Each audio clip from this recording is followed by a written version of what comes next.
JD foundation ఆధ్వర్యంలో మట్టి వినాయక ప్రతిమల పంపిణీ. గాజువాక 66వ వార్డు బీసీ రోడ్లో జేడీ ఫౌండేషన్ ఆధ్వర్యంలో ఉచిత మట్టి గణపతి బొమ్మలను పంపిణీ చేశారు. ఈ సందర్భంగా జేడీ ఫౌండేషన్ సభ్యురాలు చిన్నారి సాహితీ మాట్లాడుతూ మట్టి వినాయకులను పూజించి పర్యావరణాన్ని పరిరక్షించాలని జేడీ ఫౌండేషన్ ఆధ్వర్యంలో ఉచిత మట్టి వినాయక ప్రతిమల పంపిణీ చేయడం జరుగుతుందని, కావున విశాఖ నగరంలో ప్రజలందరూ పర్యావరణ హితంగా మట్టి గణపతి ప్రతిమలలో వినాయక చవితి పర్వదినాన్ని కుటుంబంతో జరుపుకోవాలని, పర్యావరణాన్ని రక్షించాల్సిన బాధ్యత మనందరిపైన ఉందని తెలిపారు. ఈ కార్యక్రమంలో తాడి వరలక్ష్మి, సాయి, రాజు, మల్లేశ్వరరావు తదితరులు పాల్గొన్నారు. మట్టి వినాయకులను పూజించి పర్యావరణ పరిరక్షణకు జేడీ ఫౌండేషన్ ఆధ్వర్యంలో ఉచిత మట్టి వినాయకులను పంచడం జరిగింది.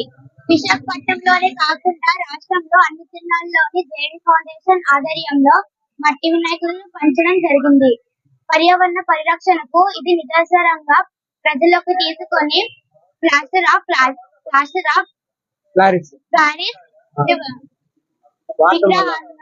విగ్రహాలను నిమజ్జనం చేయడం వల్ల ముప్పు వాటిల్లుతుంది. కాబట్టి మట్టి వినాయకులను పూజించి పర్యావరణాన్ని కాపాడండి.